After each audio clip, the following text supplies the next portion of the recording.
Boa noite, bom dia ou boa tarde para vocês, né, dependendo do horário que vocês estão vendo, né?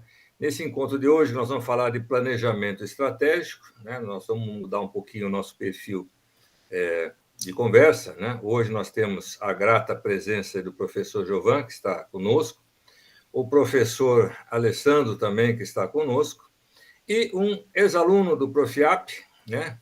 O Lubi, que vai se apresentar agora e vai falar um pouquinho do trabalho que ele fez, que nós vamos apresentar para vocês, né, sobre o planejamento estratégico, né? Então, Lubi, podemos fazer a apresentação? Sim, sim. Obrigado, professor. Primeiramente, muito obrigado pela oportunidade de estar aqui expondo aí um pouco do nosso trabalho, dos caminhos que a gente percorreu, né, junto ao professor Alessandro como orientador, para a gente conseguir concluir esse trabalho. Meu nome é Deoclério Lube Filho, eu trabalho na Secretaria de Estado de Fazenda do Mato Grosso do Sul e ingressei no Profiap, né, no ano de 2016, e com a intenção de, sabendo da proposta do Profiap, que era de que o aluno deveria apresentar como tema, como proposta para o seu trabalho, né, de conclusão do curso, como foi chamado lá, TCF, né, trabalho de conclusão final, algum problema, alguma situação real, né, alguma dificuldade que ele realmente estivesse enfrentando no seu serviço, no seu trabalho, né? Essa proposta, que tinha o título de situação-problema, né? E eu estava, naquele momento, eu estava trabalhando na fiscalização de um posto fiscal, né? É uma unidade que atende fiscalização de rodovia, né? A minha área é fiscalização de mercadorias em trânsito. E a gente sempre teve, dentro da secretaria como um todo, a dificuldade de estabelecer indicadores de desempenho para medir, né, a produtividade, o rendimento, a eficácia, a efetividade do trabalho, assim como a própria secretaria sempre esteve disposta a ir numa direção de estabelecer alguns critérios para remuneração por meritocracia, né, pela produtividade da pessoa. Diante dessa realidade, a gente constatou que, no meu caso, seria interessantíssimo fazer um trabalho na parte de determinação de indicadores de desempenho da instituição, né? Houve na minha visão, uma sorte muito grande minha de ter escolhido uma matéria optativa, que foi a matéria de administração estratégica, né, que o professor Alessandro lecionava lá, e dentro dessa matéria, um dos temas, numa das aulas, era sobre uma ferramenta gerencial que eu passei a admirar bastante, né, principalmente depois que eu conheci melhor, que é o Balance Scorecard, né? Então, esse foi mais ou menos o contexto em que a gente começou a trabalhar no nosso trabalho. Então, diante do contexto que o Deoclério acabou de apresentar, me cabe, então, fazer um depoimento aqui, né, do trabalho dele. Ele chega para mim como orientando e como aluno da disciplina de administração estratégica e aí eu dou um desafio para o Del. Foi o primeiro aluno que eu, de fato, desafiei e senti competência suficiente para que esse desafio fosse bem cumprido. Eu disse, você vai fazer, na verdade, 2 dissertações em uma, Del. Primeiro, você vai descrever todo o planejamento estratégico da Secretaria de Governo, da Segov, né, junto com o governo do Estado. E aí depois, sim, né, tendo todo o contexto maior, a gente vai centrar forças no seu trabalho e no seu contexto, né, da sua prática. E o trabalho dele foi fantástico, porque ele correu atrás de todos os principais atores.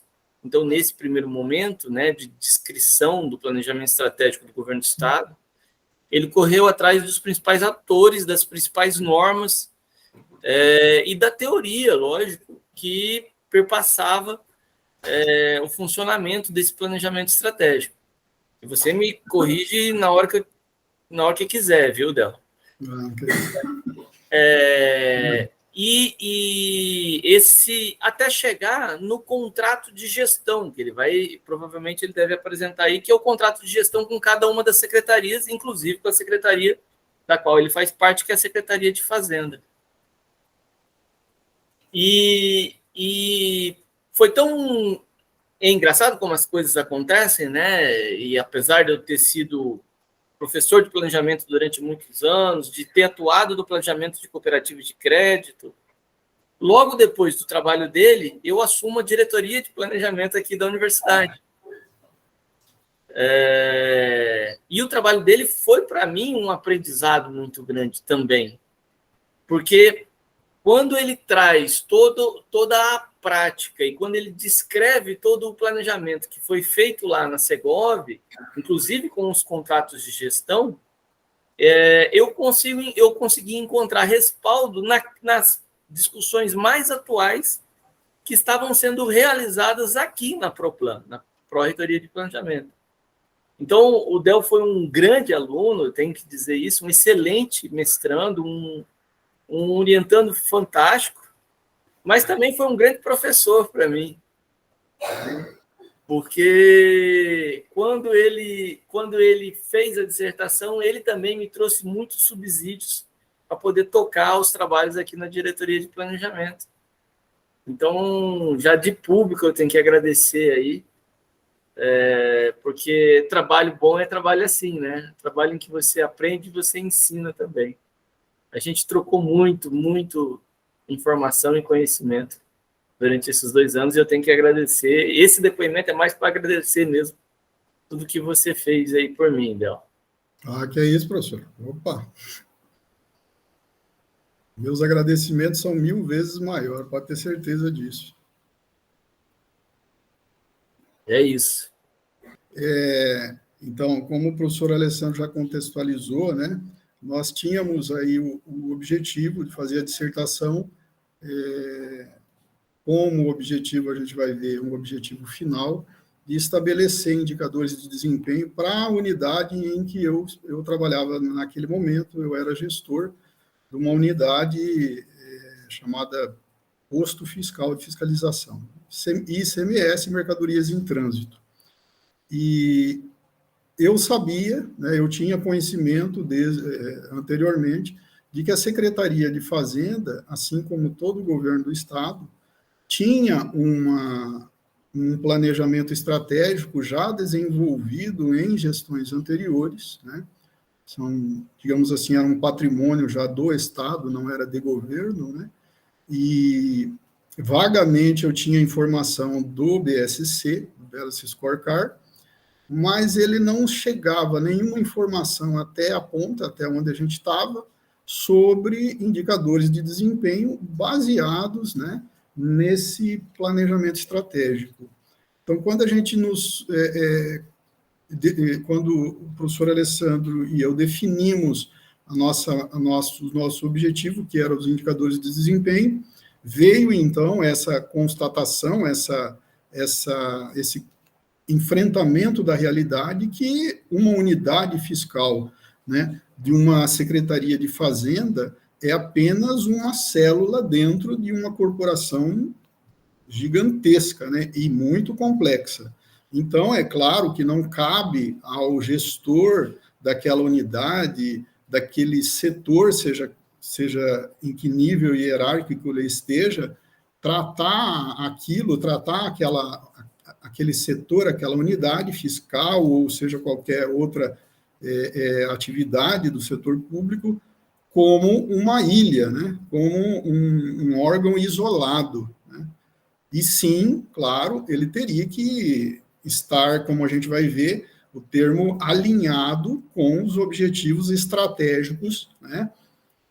Que começam no planejamento do governo do Estado, né? Se propagam para a Secretaria de Fazenda, e a Secretaria de Fazenda, com cada um de seus setores, né, propagando, irradiando esses objetivos, no sentido de que cada secretaria, cada órgão, cada setor e cada unidade, né, tenha objetivos estratégicos e, assim, indicadores de desempenho institucional alinhados com os objetivos, com o planejamento estratégico, respeitando essa cadeia, né?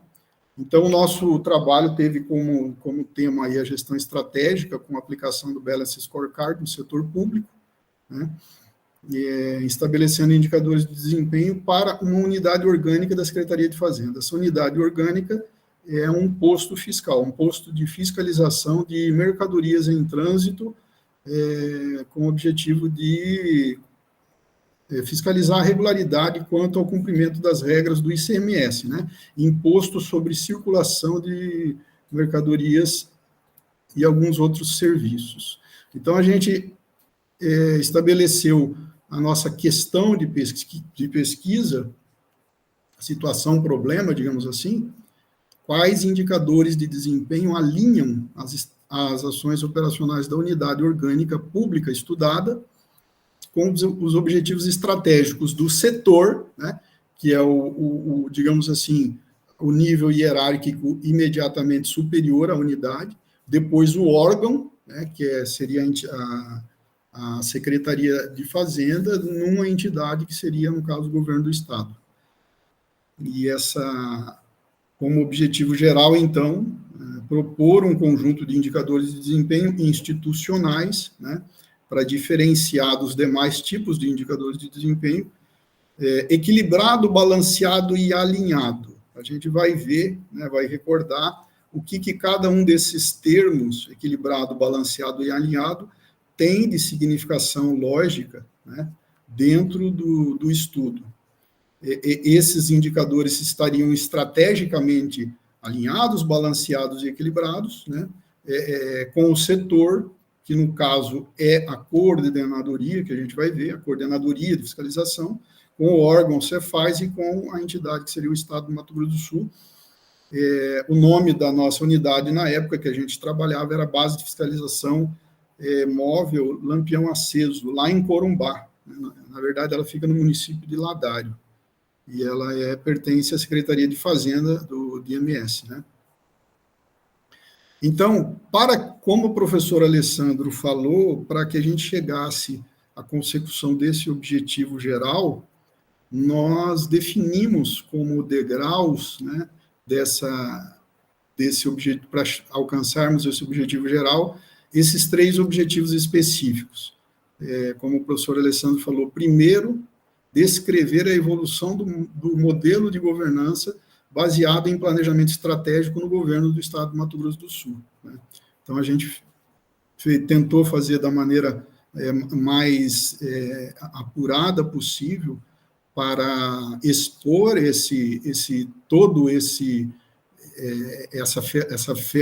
ferramental que o Estado já tinha desenvolvido em anos e gestões anteriores, para que a gente pudesse entender também, né, porque naquela época e hoje ainda, eu não trabalho no setor de planejamento da Secretaria de Fazenda, né, e eu acredito que isso tenha sido um fator positivo diante da pesquisa, porque eu tive um olhar de fora, né, um olhar externo, e me fez ver a importância e a significação que isso tem para uma gestão pública, né? Eu, sinceramente, tinha um conhecimento pequeno antes de fazer a pesquisa.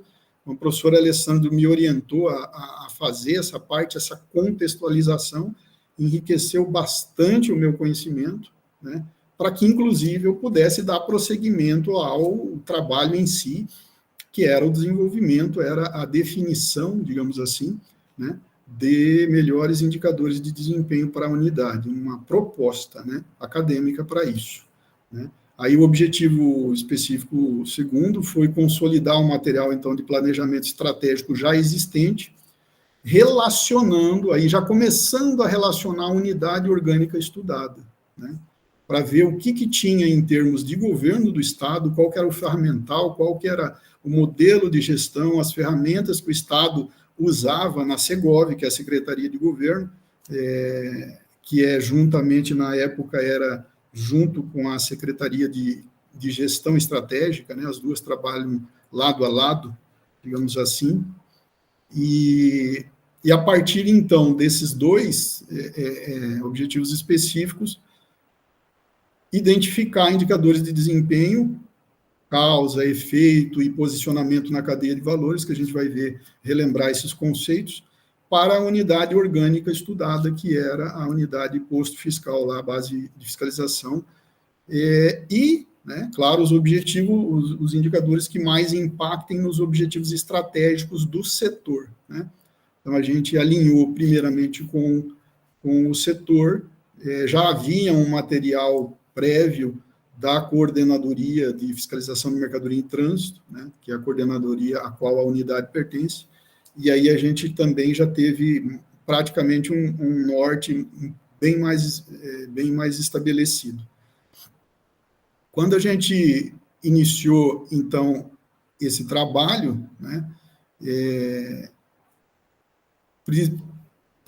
foi preciso, da minha parte, estudar bem o que significa, né, quais os conceitos e tudo do planejamento estratégico, né.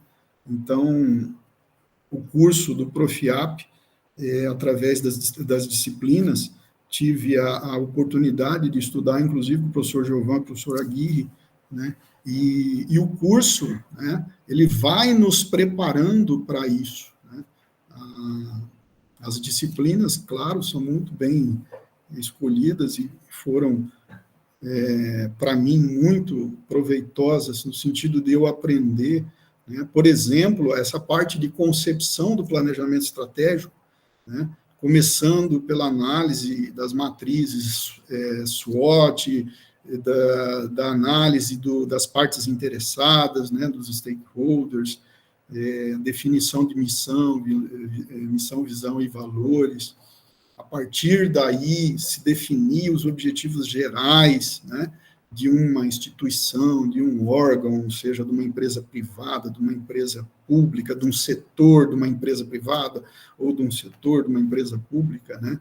Todos esses conceitos eu aprendi muito bem, né, nas disciplinas que corriam paralelamente a disciplina que o professor Alessandro ministrava, que era a administração estratégica, né?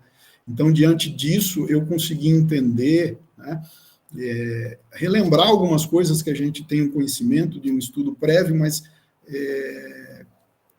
com as disciplinas, a gente estudando realmente aquilo, fazendo trabalhos, a gente consegue entender muito bem essas fases do planejamento estratégico, né, que estão citadas aqui nessas lacunas do lado esquerdo, e do lado direito das flechinhas, os momentos em que esse planejamento estratégico ele é consolidado, né, chamado momento estratégico, momento tático, operacional, né.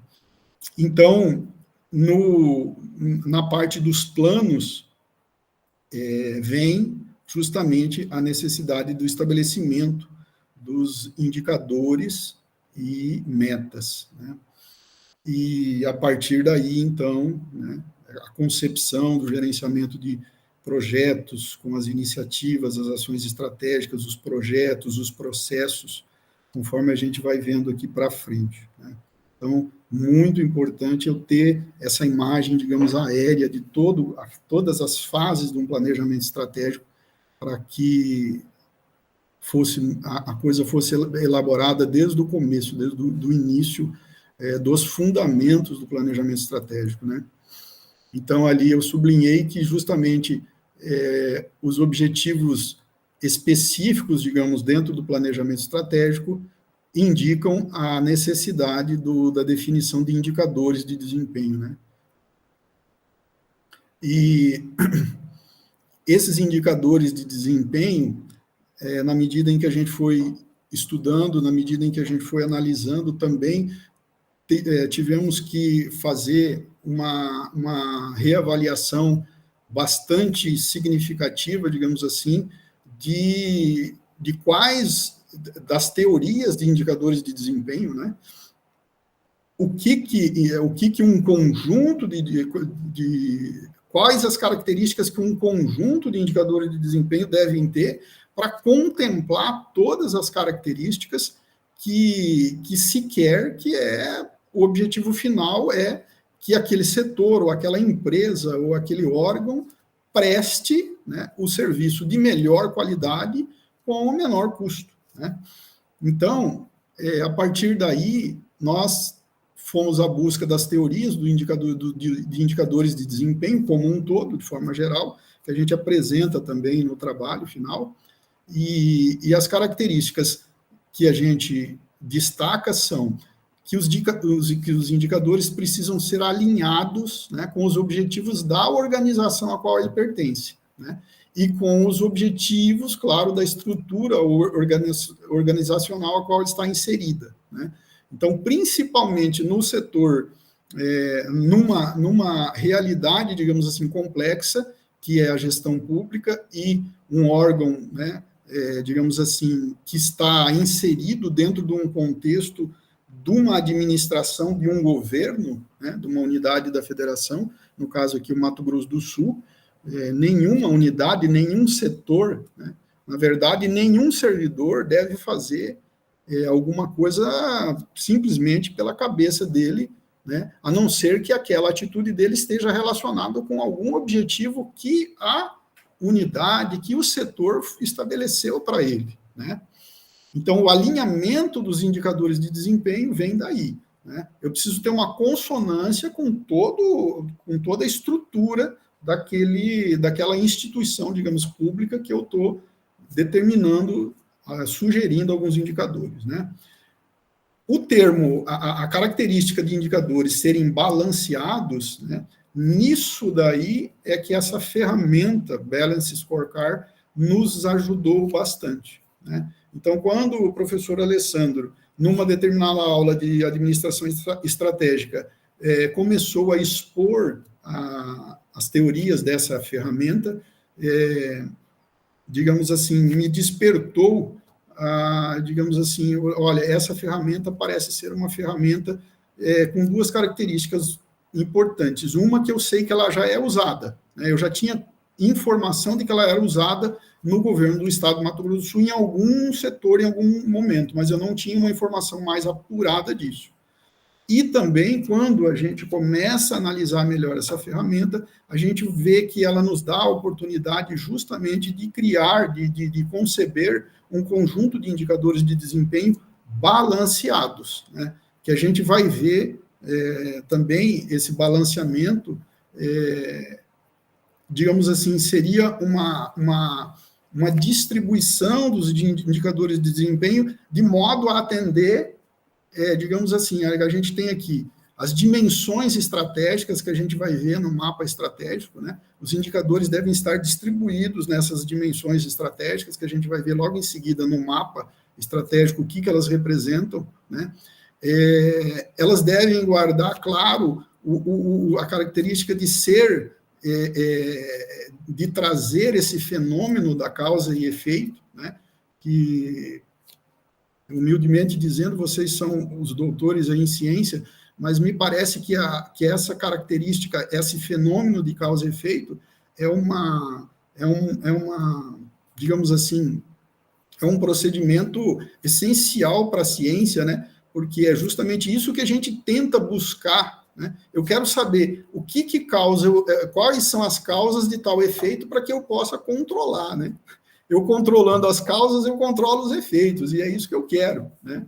Então, esses indicadores que os teóricos do BSC chamam de indicadores de esforço e resultado, né, é uma coisa, é uma constatação, uma realidade maravilhosa, isso para a gente, inclusive, em toda a vida da gente, né? Dar importância, estabelecer indicadores de esforço para que o resultado venha em consequência, né? Então, a relação causa e efeito. Indicadores que possam contemplar metas, objetivos de curto, médio e longo prazo, né? Aspectos internos e externos da instituição e ativos tangíveis e intangíveis, né? Então, uma ferramenta, digamos assim, que se mostrou bastante maleável, bastante, digamos assim, moldável, no sentido de você poder trabalhar com ativos tangíveis e intangíveis. Nós vamos ver para frente ali, o BSC contempla, né, essa possibilidade. Ô, Lubi, posso interromper só um minutinho? O professor Alessandro, acho que queria falar alguma coisa. Pois não.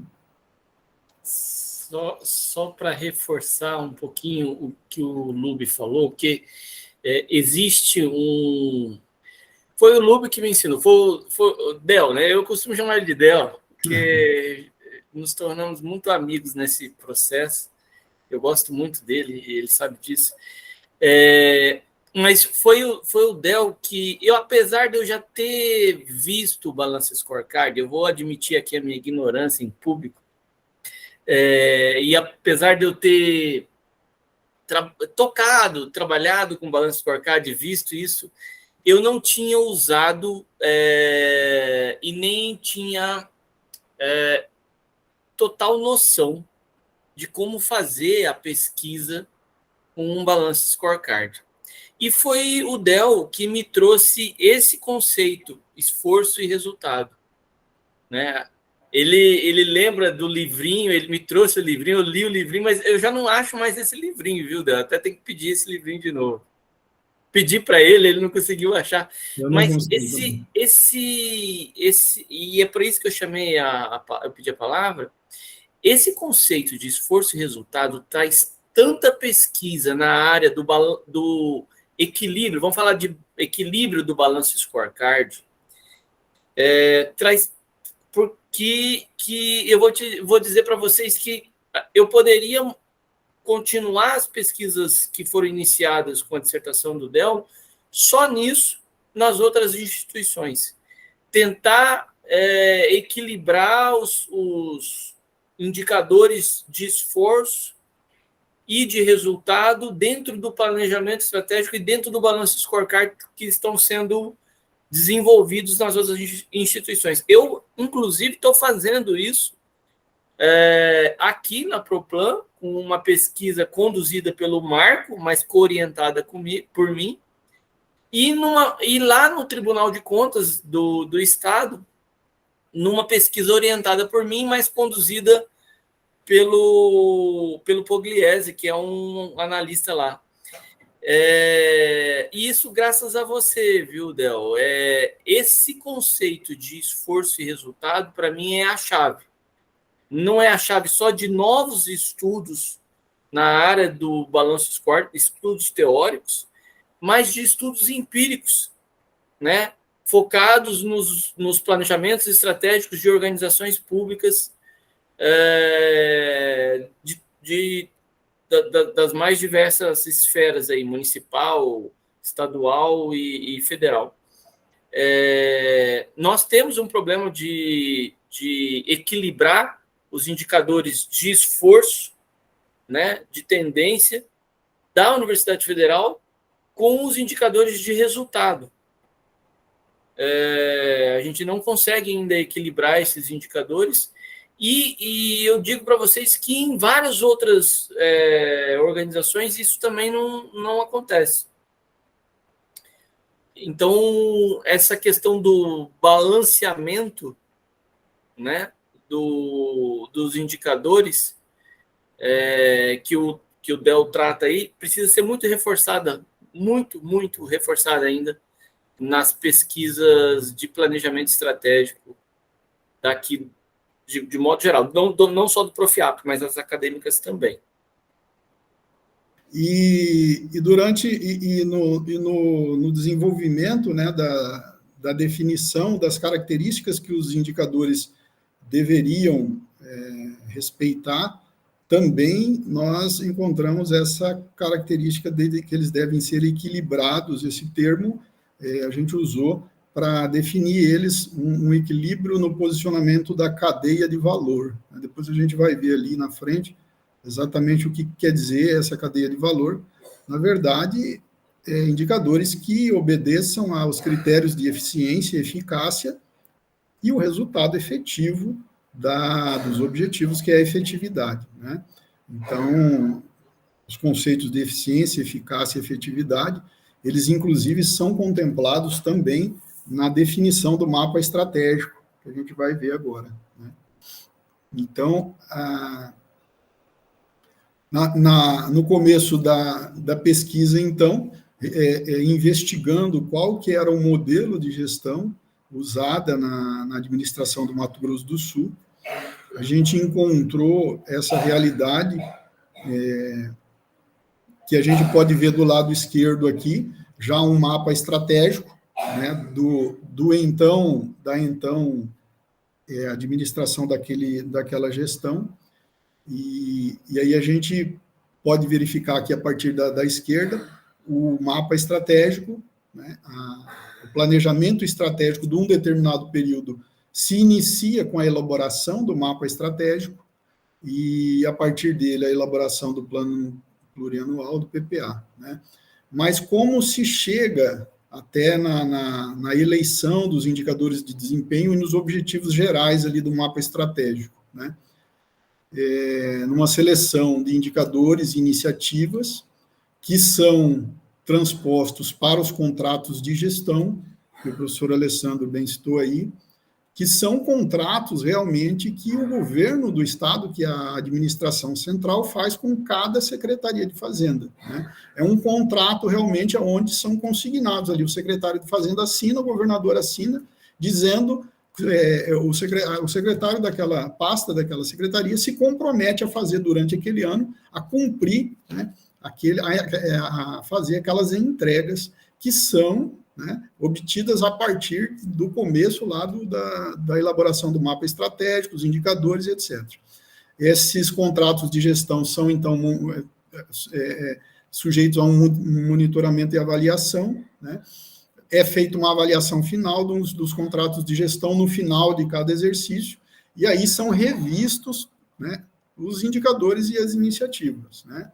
Isso lembra muito o ciclo de um PDCA, né? Uma revisão periódica.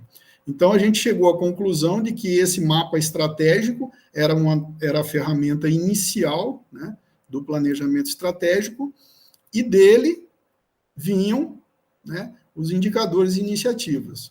Então, dentro desse contexto, né, o Estado todo já tinha esse sistema de gestão estratégica, e a gente teria que obedecer esse sistema, claro, dentro do alinhamento da unidade a qual a gente estava propondo os indicadores de desempenho, né? Para gerir, digamos, todo esse ferramental de gestão estratégica, existe a rede de gestão estratégica, né, que eu não coloquei aqui muitos detalhes, mas a rede de gestão estratégica é, como o próprio nome diz, uma rede de colaboradores que são estabelecidos dentro das secretarias, né, pontos focais, toda uma teoria que se propaga essa gestão estratégica, esses objetivos para todos, né, digamos assim, numa capilaridade para atingir todos os setores da secretaria, desde do governo central até os setores, digamos assim, mais distantes hierarquicamente ou operacionalmente do governo do Estado, né, se propagando do governo central, da Segov para cada secretaria para cada coordenadoria para cada setor para cada unidade, e assim vai, né? E então a gente, digamos assim, constatou essa realidade. E aí a gente, claro, diante desse mapa estratégico que o governo do estado usa como modelo, no seu modelo de gestão, nós fomos verificar e descobrimos que ele era feito dentro do governo do estado e nas secretarias e nos setores. O planejamento era feito baseado no mapa estratégico das teorias do BSC, né? Então, aí a gente pode ver que esse mapa estratégico, horizontalmente, ele é dividido nas camadas, né? Cada camada, o governo do estado chamou de nível ou perspectivas estratégicas, né? Níveis ou perspectivas estratégicas, e aqui na parte de baixo, então, a gente vê o aprendizado e crescimento, depois os processos internos, os clientes e a perspectiva financeira, né? Isso dentro da teoria inicial do Balance Scorecard, né? Mais à esquerda a gente vê que estão estabelecidas a missão, visão e valores daquela instituição, né? E em cada nível ou camada ou perspectiva desse planejamento estratégico, desse mapa estratégico, estão colocados os objetivos gerais, digamos assim, que obedecem a cada uma dessas perspectivas. E esses objetivos, né, que são esses quadradinhos em azul, eles devem estar também ligados verticalmente, né, nos chamados vetores estratégicos, numa relação de causa e efeito, né, que é, digamos assim, a característica básica, né, do BSC no estabelecimento dos objetivos gerais estratégicos.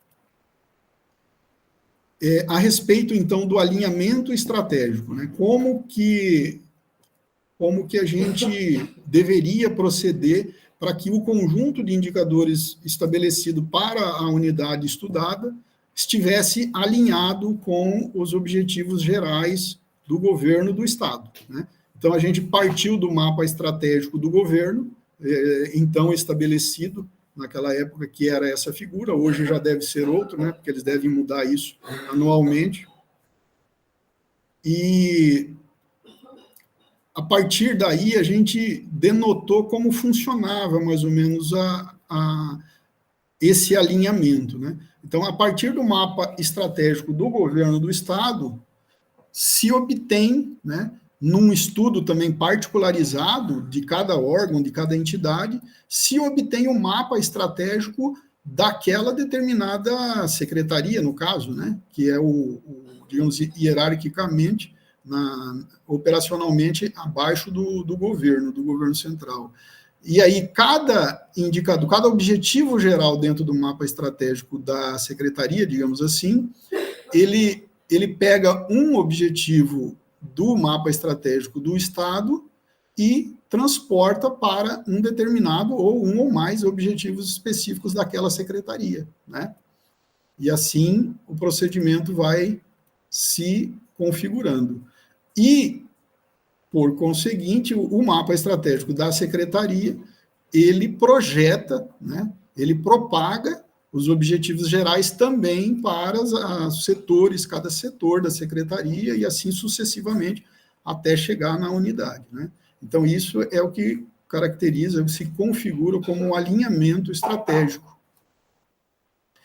Então, o nosso universo, o nosso órgão que a gente estava estudando era a base de fiscalização móvel Lampião Aceso em Corumbá, né, que a gente chamou, então, no trabalho de unidade.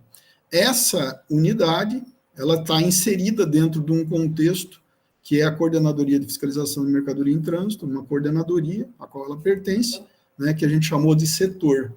Então, a coordenadoria também já dispunha de um mapa estratégico, a gente também se baseou nele para definir, né? Essa coordenadoria, ela é inserida no âmbito da Secretaria de Estado de Fazenda, né?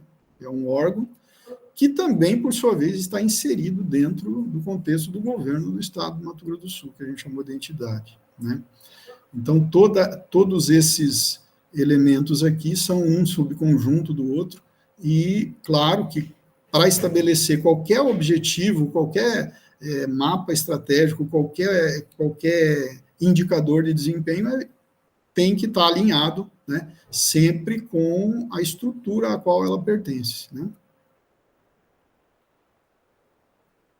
E aí nos veio a dúvida de que porque o Balanced Scorecard ele foi concebido por esses dois cientistas aí, o Norton e o Kaplan, né? E eles foram concebidos inicialmente para atender empresas privadas, né? Tanto é que as perspectivas estratégicas que ele coloca lá, ele tem como clientes, né? Uma das perspectivas chama clientes, a outra chama-se financeira, né? E aí a gente ficou na dúvida, né? Se essa ferramenta seria aplicável ao setor público. E conforme a gente foi pesquisando, a gente encontrou essa resposta, sem dúvida nenhuma, que é uma resposta positiva. O BSC, sim, atende perfeitamente com o setor público, a gente vai mostrar mais ou menos por quê. Ele é versátil, né, maleável, moldável, adaptável, né? Ele possibilita o controle não só dos bens materiais, mas também dos bens intangíveis, né? É uma característica marcante no âmbito público, né?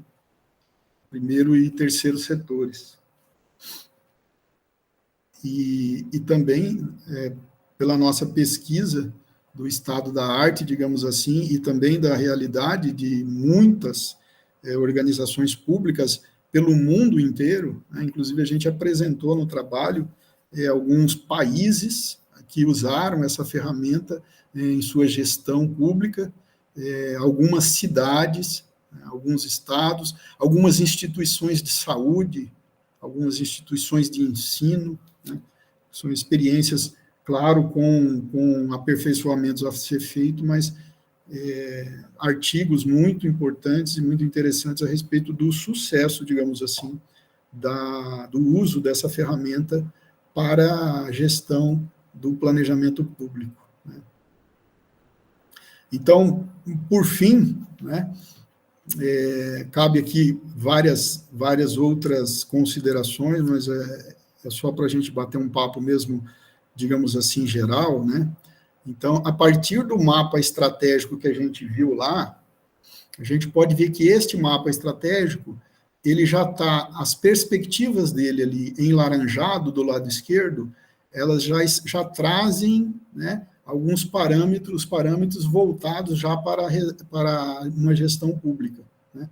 E essas perspectivas também são moldáveis, né? Elas são, digamos assim, elegíveis. Pode-se escolher as que melhor atenderem aquela instituição, aquele órgão, etc. Esse é um exemplo de mapa estratégico que o Caldeira ele chama de mapa estratégico consolidado. O que é? Ele pega essa parte do mapa estratégico que traz à esquerda, ali em laranja, as perspectivas, né, que determinam em cada linha, digamos, horizontal dessa, os parâmetros, os objetivos estratégicos e a relação de causa e efeito de cada um, né? E então ele está, digamos assim, delimitado por essa figura vermelha, por esse quadro vermelho. No entanto, a partir da pesquisa, nós devemos determinar, sim, quais são os objetivos específicos, né, e para definir realmente os indicadores de desempenho realmente. Então, seria mais ou menos esse quadro em azul, que a gente vê lá em cima, está escrito Balanced Scorecard, né? Então, a gente vê que ele traz os indicadores de tendência, os indicadores de resultado, né, e as metas, né, estabelecendo objetivos teóricos e, numericamente, transportando, digamos assim, traduzindo esses indicadores em metas realmente numéricas, né? E, como o professor Alessandro falou, essa divisão, digamos, de indicadores de tendência e de resultado é um aspecto importantíssimo, interessantíssimo, que a gente vê. Eu sempre fiz um paralelo, por exemplo, com um time de futebol que, digamos assim, aos 40 minutos do segundo tempo, ele precisa fazer um gol. Se o técnico chegar na beira do campo e começar a gritar, faça um gol, faça um gol, faça um gol, vai virar uma confusão geral, ninguém vai saber o que faz e vai acabar nem fazendo gol, né?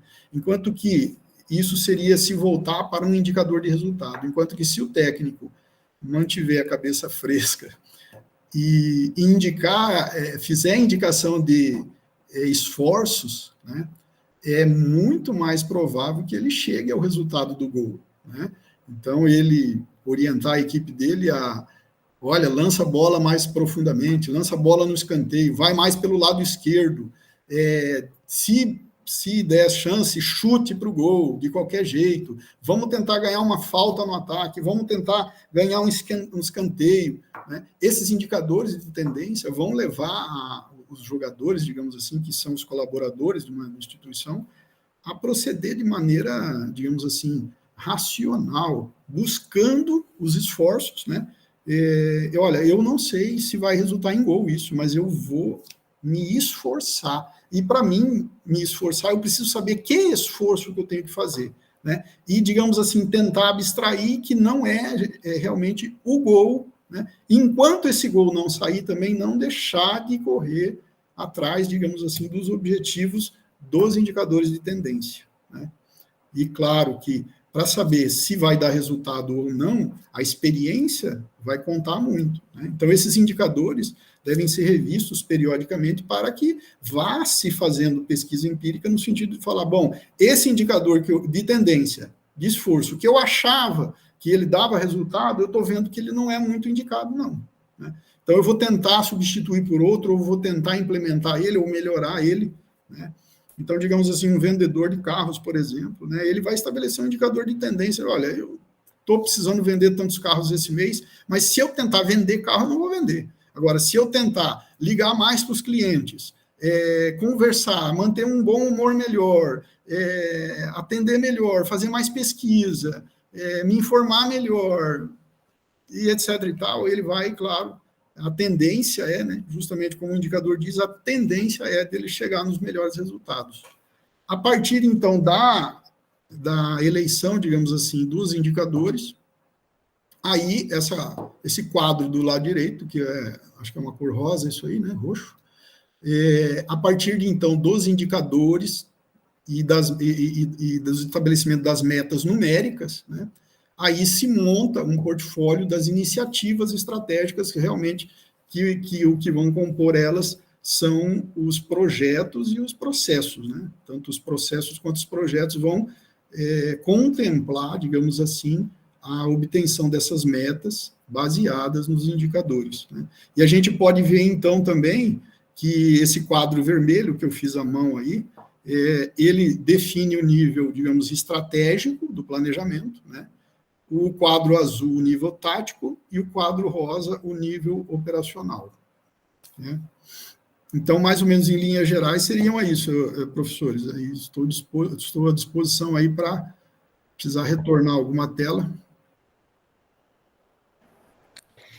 Ok, obrigado, então, mais uma vez, pela sua colaboração, né, nesse nosso encontro. E o professor Alessandro quer manifestar aí mais alguma opinião? Fique à vontade, então, professor Alessandro.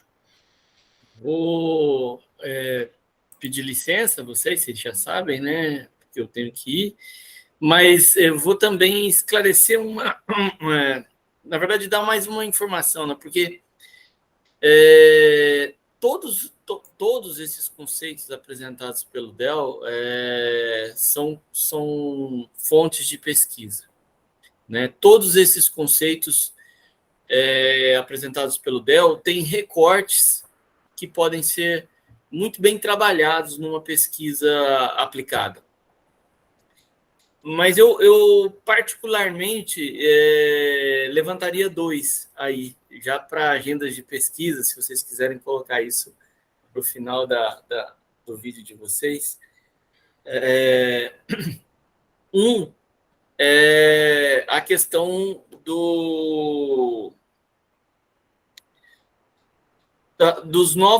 dos próximos PPAs e dos planos de governo dos dois candidatos, já que a gente está em fase aí de eleição e de escolha entre dois candidatos, eu tive o cuidado de olhar como é que se chama isso? O plano de governo dos dois candidatos. E eu percebi exatamente essas dimensões, né, trabalhadas já no plano de governo. Então, você vai encontrar essas dimensões que o Del está falando nos planos de governo. Agora, resta saber, e a grande pesquisa seria essa, se essas dimensões, né, e esses indicadores que estão nos planos de governo, eles vão ser efetivamente implementados nos PPAs e nesse novo ciclo de governo que se apresenta. E uma segunda é aqui mesmo, na universidade, né, onde a gente vê ainda uma carência muito grande, isso está sendo ainda construído, né, de uma maior definição dos contratos de gestão. Os contratos de gestão são instrumentos fantásticos de governança, né? O Del me apresentou isso na pesquisa dele, mas eles ainda não são preparados, completamente alinhados ao balanço scorecard e a todo o processo de planejamento, né, as dimensões. E isso se aplica aqui, né, a gente vê isso aqui, e a gente vê isso no plano da esfera do governo também, do governo estadual e do governo federal. Eu não estudei isso ainda, não posso te dizer nos governos municipais, mas muito provavelmente isso nem ainda está pensado nos governos municipais. Mas é também uma outra agenda de pesquisa muito interessante que vale a pena utilizar a partir do trabalho que foi implementado lá em 2016, né, Del? Já faz tempinho, né, cara? A partir do trabalho de 2016 do Del. Acho que você ainda vai ter muita referência pela frente, meu cara. Tomara. Obrigado, então, professor Alessandro, aí, pela sua colaboração, né? Sempre é importante, né, mostrar aos nossos alunos, né, deste ano que teoria é uma coisa, prática é outra. Quando a gente consegue juntar os dois, nossa, aí a gente consegue enxergar, visualizar, consegue atingir os objetivos e as metas que a gente está traçando, né? O seu exemplo aí do futebol é bem interessante. É uma equipe. Cada um dos jogadores tem a sua função, mas se o time precisa atacar, alguma coisa tem que mudar, né? O meio de campo tem que mudar, a defesa tem que mudar, e a gente vê, quando o time está bem estruturado, consegue o objetivo, quando não está, ou de repente um se machuca, né? Ou um está contundido, não pode jogar, a equipe sofre, né? Então, é isso que eu queria mostrar, essa parte prática, né? Porque falar de teoria não é tão emocionante, né? A teoria é linda, mas será que serve? Será que eu uso? Será que eu não uso? Né? Mas o trabalho do Del é um belo trabalho em que você vê mesmo a teoria e a prática, os conceitos conversando com o que está acontecendo e como é que ele alinha, como ele entende os conceitos e traz os conceitos da prática que ele viveu, que ele captou lá, que ele descreve. Né? Exato. E agora eu quero... mais uma vez vocês pelo tempo aí, pela aula, porque o tema é muito interessante. Professor, obrigado, então, pela participação, né? Eu quero continuar agora, eu quero pedir para o Lube, então, a curiosidade, né? Você fez todo um trabalho de planejamento, dos planos, dos mapas, e os resultados, como é que foram? Foram fáceis? Foram aqueles? Não conseguimos? O que conseguimos? O porquê que não conseguimos? Eu queria que você falasse um pouquinho, né, sobre os resultados aí da aplicação desse ferramental. Então, a gente, como eu tinha dito, né, a gente teve a oportunidade de expor o trabalho como um todo, digamos assim, de maneira, claro, reduzida, nesse projeto que chama-se Rodada do Conhecimento.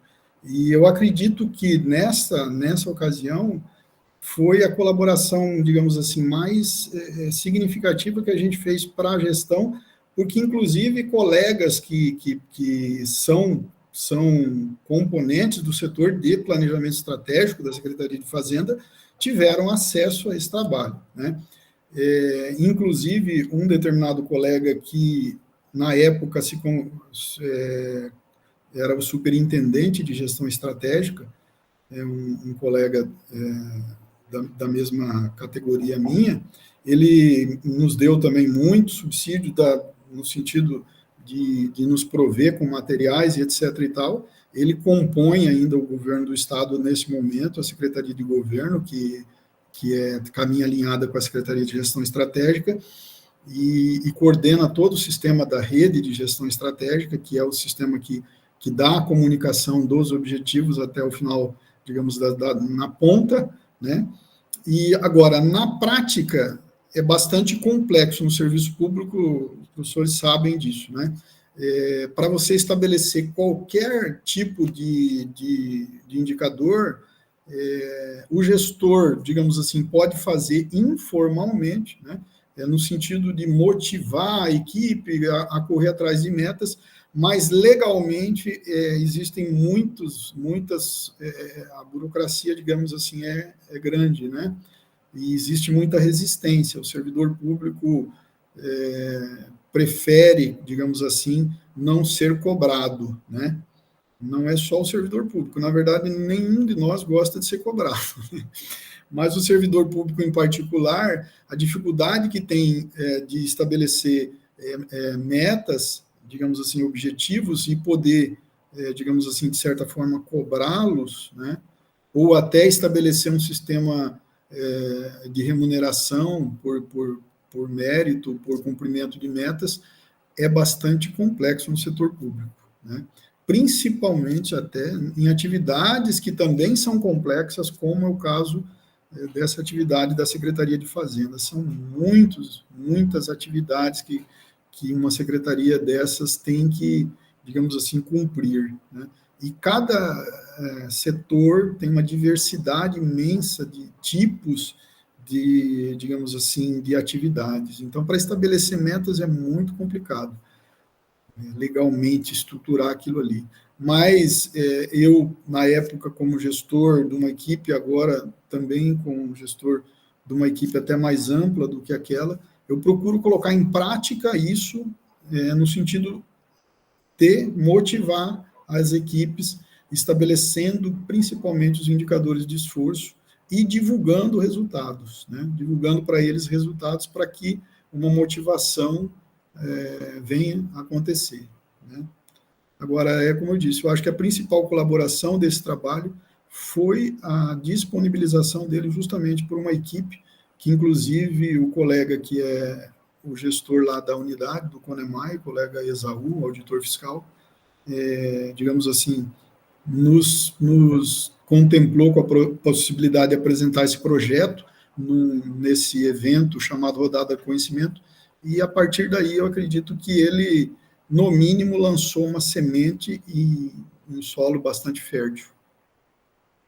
Beleza, maravilha, né? A gente fica satisfeito, né? Você colocou alguns pontos bastante interessantes. A realidade no serviço público é um pouquinho diferente, né? Eu já trabalhei muito tempo na iniciativa privada, né? A gente tem algumas facilidades, tem algumas oportunidades melhores, vamos dizer assim, de aplicar e de cobrar, né? Coisa que é já bem mais difícil, né? No serviço público, mas já como você falou, já é um caminho, já é um princípio, né? Porque se eu não estabeleço detalhes, né? E realmente para você montar um planejamento estratégico bem feito, com BSC, você precisa fazer os indicadores. E os indicadores são os detalhamentos importantes que muitas vezes a gente, no nosso trabalho, não se preocupa, né? Ou não dá devida atenção nesses detalhes, depois não consegue atingir metas, né? Mas por quê? Né? Faltou, talvez, alguns detalhes, né? E nesse estabelecimento de indicadores, você é obrigado a investigar realmente quais são todos os detalhes possíveis para você contemplar, né? Porque se você não faz, não trabalha, né, dificilmente você vai conseguir bons resultados, né? Você pode conseguir outros resultados que não é bem aquilo que a gente deseja, né? Mas é por aí. Ok? Nesse sentido, professor Agui, só aproveitando a fala de ambos, eu me recordo de, analisando, né, o trabalho produzido pelo LUB, que inclusive foi super gentil, convidou a gente a enfim, fazer um pequeno recorte dele, né, buscando uma publicação definitiva, e no ano de 2021 acabou sendo publicado, né, na Revista Brasileira de Planejamento e Orçamento. Nesse recorte, o LUB trabalha um quadro institucional onde esses incentivos acabam sendo definidos gradualmente entre 2014 e 2017, na forma de leis, decretos, na forma de normas e na forma dos documentos que ele menciona, né? Os contratos de gestão, o quadro de indicadores. Então, de fato, a complexidade requerida para a gente poder navegar, promovendo aí um esforço dirigido dentro das organizações públicas, ele acaba sendo meio que emoldurado, né, por um mosaico que ele vai sendo formado gradualmente, levando em conta todos os ciclos de gestão que passam, né, pelo período, mas gradualmente ele vai sendo estruturado a ponto de chegar em um determinado momento e está ali travado uma dependência de trajetória, né? Então, acaba se alcançando um resultado construído gradualmente ao longo de diferentes momentos e talvez não muito bem amarrado, mas ainda assim articulado, de tal forma que a gente vê, isso o professor Alessandro mencionou antes de deixar a sala. Se a gente olhar, então, os planos, né, de governo dos candidatos que vislumbram o governo do Estado, efetivamente a gente vai encontrar ali uma dependência de rota. A gente vai ter ali um quadro onde eles não vão poder se distanciar muito, porque senão vai ficar evidente a dissonância em relação aos bons resultados que têm sido alcançados. Então, nessa revisão, publicada no ano de 2001, no trabalho do LUB, a gente viu que o Mato Grosso do Sul ele permanece sempre entre os 10, pelo menos no período, né, analisado, sempre entre os 10 melhores estados em termos assim de governança e gestão, e dentro dos indicadores relacionados à competitividade, também sempre bem avaliado, né? Então há aí um conjunto de indicadores de resultado que presumimos são decorrentes desse conjunto de indicadores de esforço que tem sido demandado gradualmente ao longo do tempo e que tem promovido um impacto positivo, né, quando a gente olha para essas avaliações de terceira parte, às quais o Estado é submetido à avaliação, né? E aí, enfim, eu realmente tenho a parabenizar e agradecer, né, o LUB por ter não apenas empenhado esses esforços juntamente e com a orientação do professor Alessandro, mas por ter também, enfim, nos convidado, né, professor Gui, para a gente poder refletir juntos e atualizar esses resultados com um quadro maior de distanciamento de tempo, né? Eu só queria complementar que exemplos aí como do LUB, né, de aplicar a teoria dentro de organizações públicas, né, vão abrindo oportunidades, né, e vão trazendo desafios, né, principalmente para aluno de Profiap, né, onde ele deve apresentar uma proposta de melhoria. O que ele pode fazer com essas ferramentas que facilita muito o trabalho, né? Porque como é que eu faço para apresentar uma proposta de melhoria se eu não tenho ferramentas, nem ideias, nem nada? Eu quero melhorar, tá bom. É que a gente às vezes vê muito candidato por aí, né, nessa época de eleição, né? Eu vou melhorar isso aqui, eu vou acabar com a fome, eu vou acabar com a pobreza. Peraí, mas como? Né? É assim, que, né, o objetivo do jogo de futebol e de todos os esportes, eu quero ganhar, mas para ganhar eu tenho que ter uma estratégia, eu tenho que ter uma estrutura, eu tenho que ter detalhamentos para poder chegar lá, né? E que não é fácil, né? Já sozinho já não é muito fácil, né? Imagina você com uma equipe enorme aí para cuidar, né? Assim também como a universidade também tem os seus indicadores, né, professor Giovanni? Né, de aprovação, né, de evasão, aquele negócio todo, nós temos também essa cobrança aí, né, na coordenador de curso, né, por que está tendo evasão no seu curso? né? Por que a média não está tão boa? Por que o desempenho dos alunos não está tão bom? Enfim, o que nós temos que fazer para melhorar, né, esses resultados, né? Agora, se você não tem nenhum indicador, não tem nenhuma meta, não tem nenhum parâmetro aí para julgar se o trabalho está sendo bem feito ou não, né, fica bastante complicado, né?